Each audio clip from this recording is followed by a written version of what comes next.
Obrigado, senador. Vamos juntos, então. Participam comigo desse papo e dessa entrevista com o senador Eduardo Girão, o Carlos Graeb, direto de São Paulo, e também o Wilson Lima, daqui de Brasília, figuras que com certeza o senador já conhece muito bem.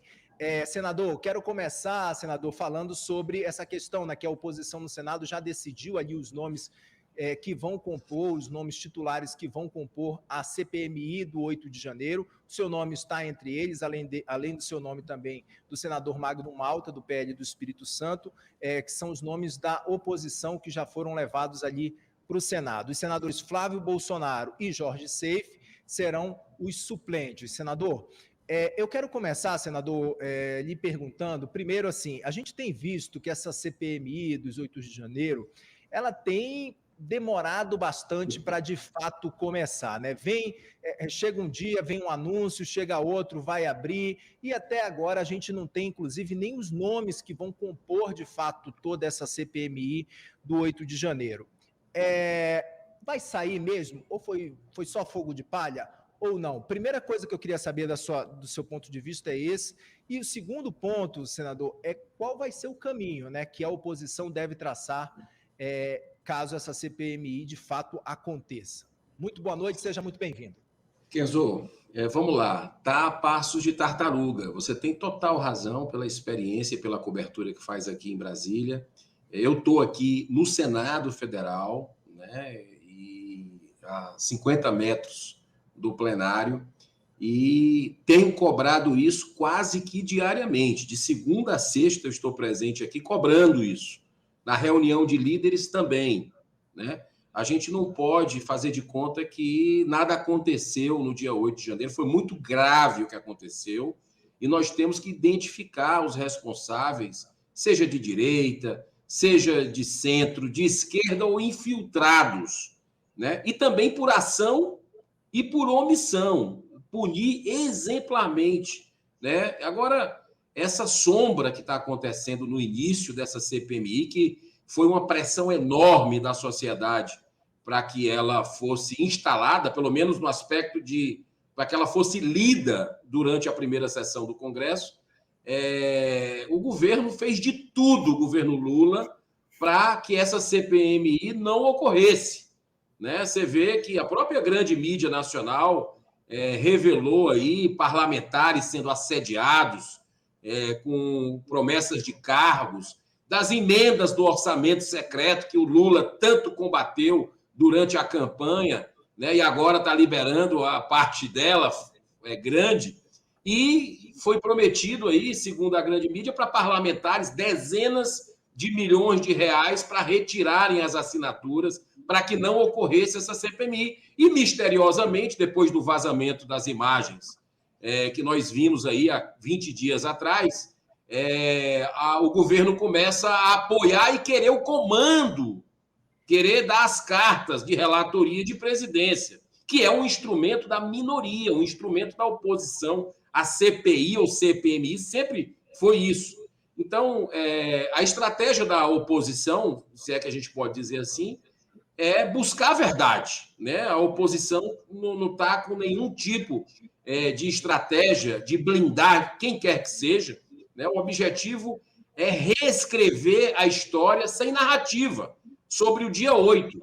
Né? Então, precisamos ouvir os dois lados, precisamos fazer perguntas, tanto para quem estava no governo anterior como nesse governo, né? Para a gente entender exatamente, ticar a imagem de um a um. Ainda tem sigilo de imagem, aqui a gente ainda convive com isso. Aqui dentro do Senado, eu já pedi 2 vezes publicamente, com requerimento ao presidente Rodrigo Pacheco, que o Partido Novo recebesse essas imagens, né? E até agora essas imagens não foram entregues, nem para deputados federais e nem para senadores que subscreveram esse pedido. Então, por que tanto segredismo?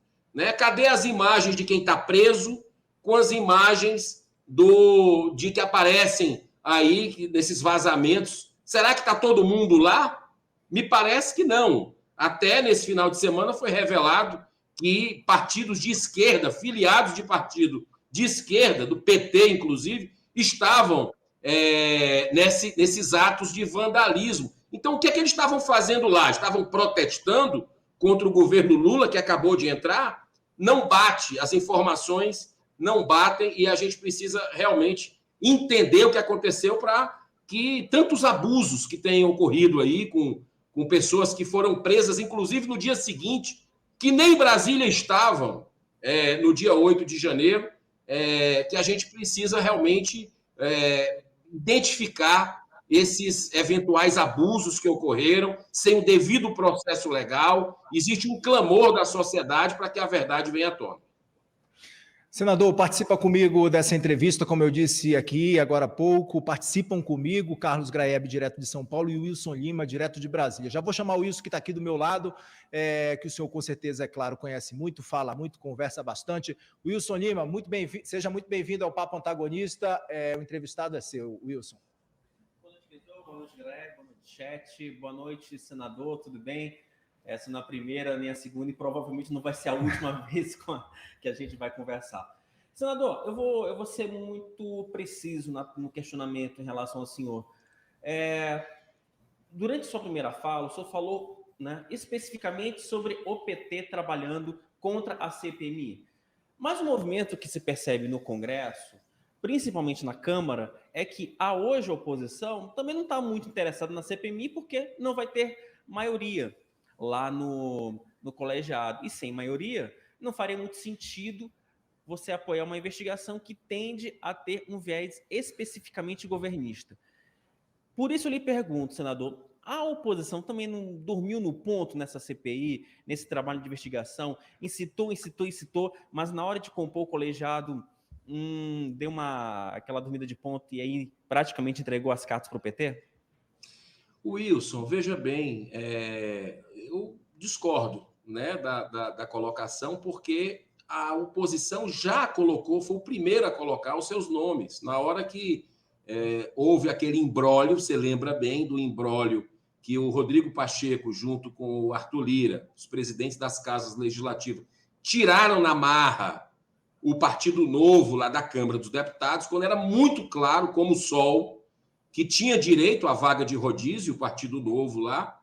Inclusive, o deputado Marcel Van Hatten, muito atuante nesse caso, foi subtraído do cálculo, né? E a oposição perdeu uma vaga aqui também, no meu modo de entender, de forma muito injusta, porque a minha mudança para o Partido Novo foi no dia 7 de fevereiro, né? E eu conto para a CMO, mas não conto para a CPMI. Então, é algo muito contraditório que favorece ao governo Lula, é algo que faz o jogo do governo Lula, e nós temos combatido isso, eu tenho falado isso publicamente nas sessões. Agora, os nomes da gente estão indicados, né? E quem está demorando aí são os outros partidos, que eu vejo mais partidos aí aliados ao governo Lula. O governo Lula, que não é apenas o PT, tem toda a base dele, de alguns partidos, ele fez tudo para sabotar essa CPMI, isso é claro. E agora quer comandar. Mas, olha, fica feio isso, porque, como eu falei agora há pouco, é um instrumento da oposição, da minoria, uma comissão parlamentar de inquérito. Então, por mais que eles possam vir a ter o controle dessa CPMI, eu particularmente falo por mim, né? Assim, eu sou um partido de oposição, que é o Novo, tem uma política independente de atuação desde o início que eu entrei aqui no mandato, e eu quero buscar a verdade, votar requerimentos e que isso venha à tona, né? Que a verdade não pode ficar uma coisa embaixo do tapete como um cadáver na sala. Né? Isso está pegando mal, está cheirando mal para a população. Eu sou um parlamentar, Wilson, que gosto de ir nas ruas, que estou lá nas praças, nos mercados, conversando com pessoas de diferentes... Você falou isso muito durante a CPI da Covid, né? O senhor vivia falando uma expressão tipicamente sua, né? Não, mas é porque esse retorno, né?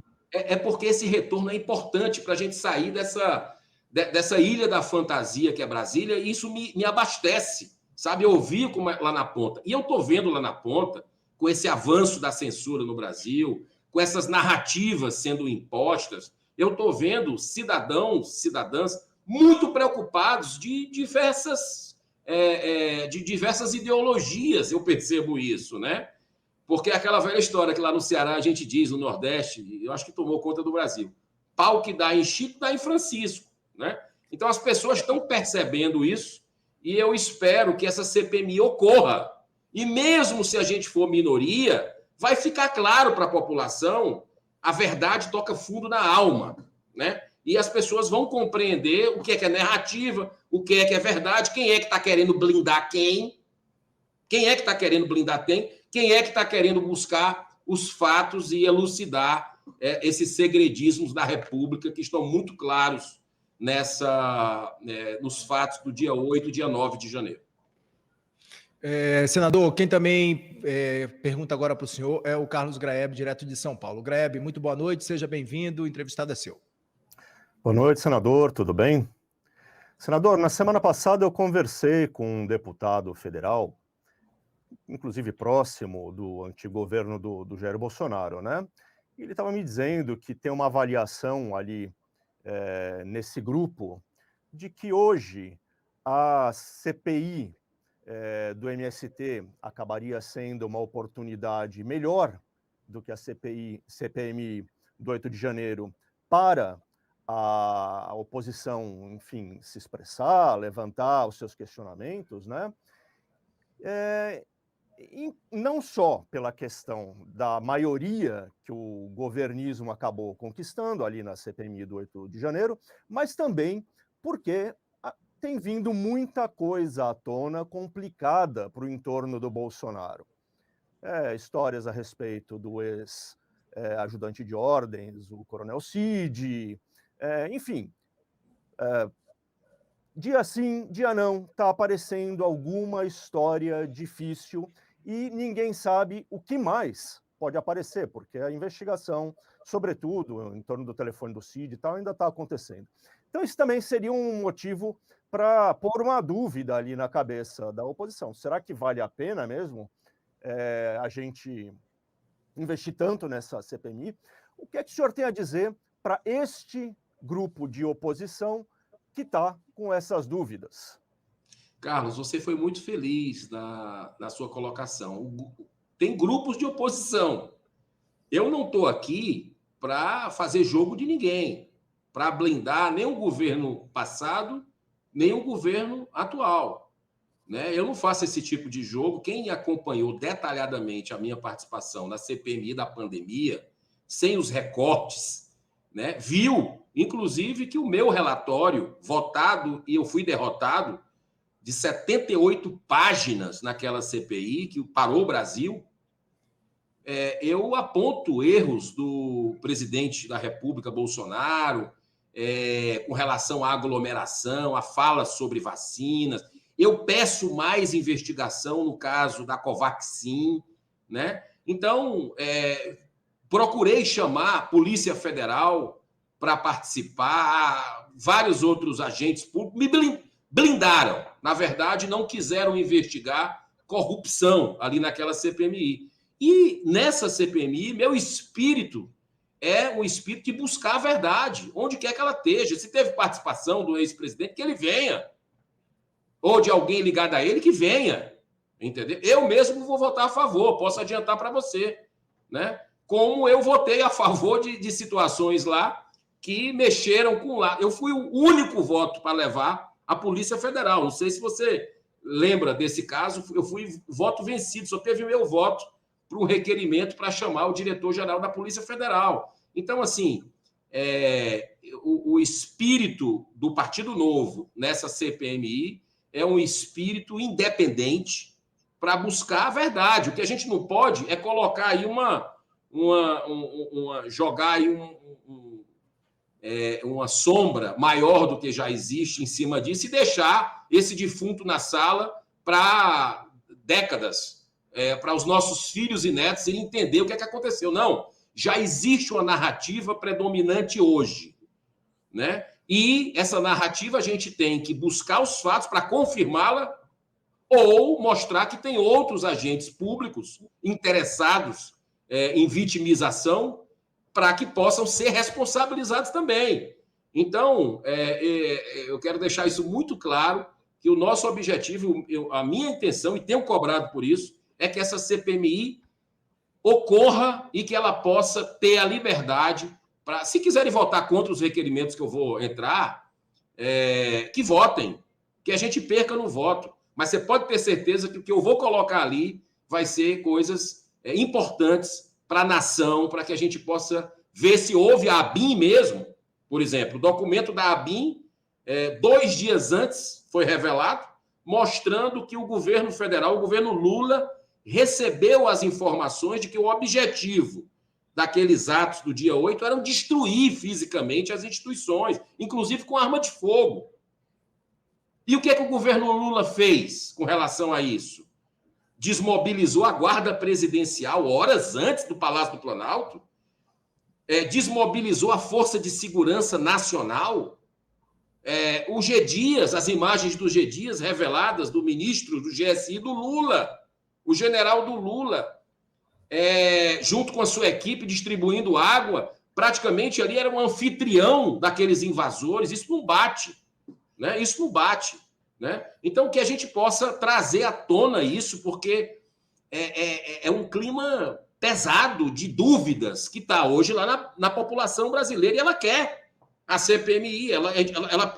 E olha, eu vou te dizer uma coisa: gente de direita, de esquerda, contra o governo e a favor do governo quer. Que jogo é que os políticos vão fazer para não querer isso? Não, temos que ir. Mesmo que o domínio vergonhoso seja do governo com medo que investigue algo sobre ele. Senador, só da minha parte, uma perguntinha rápida, eu queria que o senhor me respondesse de forma muito objetiva. Se os partidos não fizerem as indicações dos membros, o senhor poderia ingressar com uma ação do Supremo pedindo para que o Supremo fizesse uma intervenção na CPMI para que essas indicações fossem feitas? Wilson, o próprio Partido Novo já entrou no STF para buscar os seus direitos com relação a uma vaga importantíssima lá na Câmara dos Deputados, a vaga de rodízio. Estamos esperando, caiu com o ministro Fux, estamos esperando aí a deliberação. Perdão, caiu com o ministro Barroso, se eu não me engano, foi com o ministro Barroso.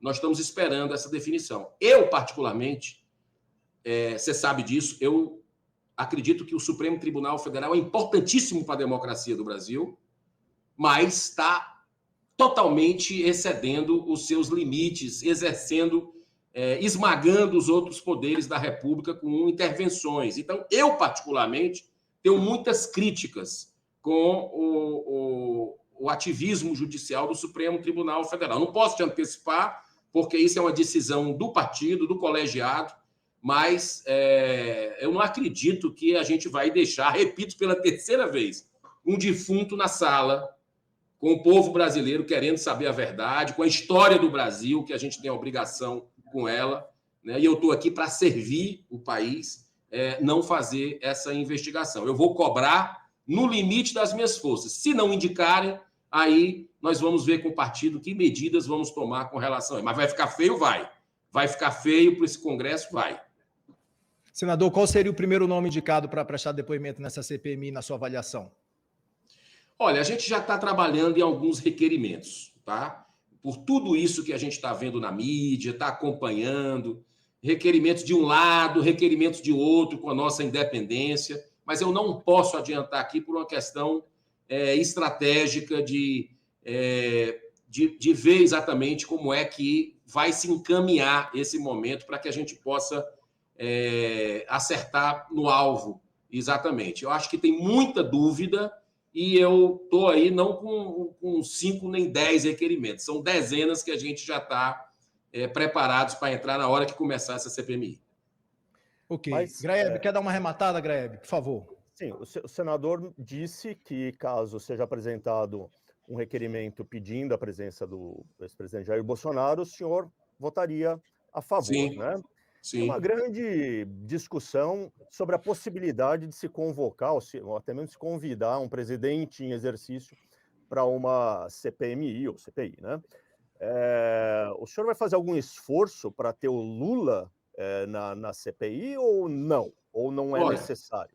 Ótima pergunta, Carlos. Eu acredito que a gente precisa ir a fundo nisso. Eu fui na última CPI, chamei governadores, tinha requerimento para trazer prefeitos devido a escândalos de corrupção que a CGU e a Polícia Federal estavam mostrando, com dinheiro federal, e o STF. O STF blindou, né?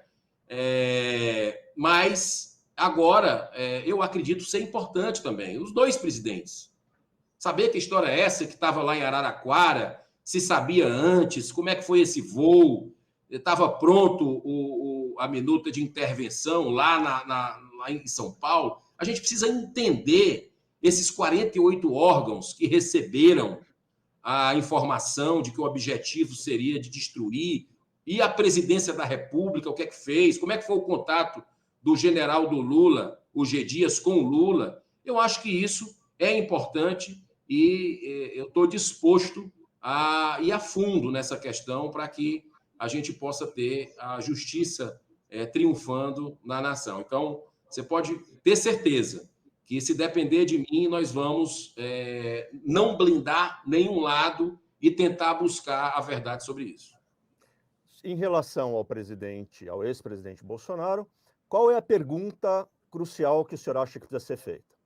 Olha, uma pergunta, aí é um conceito, uma opinião, né, minha, que eu acho que, por exemplo, uma crítica que eu faço ao presidente, naquele momento, independente do que ele possa estar passando por ter perdido a eleição, enfim, eu acredito que uma postura correta era ter mandado as pessoas para casa, né? Eu acho importante, como líder, vamos, daqui a 4 anos vai para casa. Eu quero entender, por exemplo, por que não foi colocado pelo líder máximo naquele momento, ainda de transição, uma situação dessa. De uma certa forma, inconscientemente, algumas pessoas se sentiram alimentadas por algo que iria, porventura, acontecer. Então, essa é uma das perguntas que eu acredito que é de muitos brasileiros saber essa postura, e até que ponto isso, a gente não pode afirmar se é crime, se não é, mas faltou ali uma posição de um líder forte para poder, de alguma forma, mandar os seus liderados, né, encaminhar para outra situação que não foi a que aconteceu. Então, houve omissão, na sua opinião, senador? Isso é muito cedo para que a gente diga que houve omissão. Até que ponto isso é crime? Tem perguntas que têm que ser feitas, né, dentro de um contexto, mas eu acredito que são muitas perguntas, não apenas para ele, né, para o ex-presidente, mas também para o atual e para quem estava na direção no momento, que já tinha assumido, né, há 7 dias ali o governo federal do Brasil, e muita coisa estranha me parece ter ocorrido e que a gente precisa buscar as respostas de forma imparcial, né, de forma independente, que é isso que a sociedade espera num momento dramático como esse, onde os valores estão completamente invertidos na nossa sociedade. Senador Eduardo Girão participou com a gente aqui do nosso Papo Antagonista. Senador, muitíssimo obrigado pela sua participação, por dedicar um tempo na sua agenda aí para a gente, para conversar num papo muito franco, muito direto, muito objetivo. Muitíssimo obrigado, portas abertas. Quando quiser, pode voltar.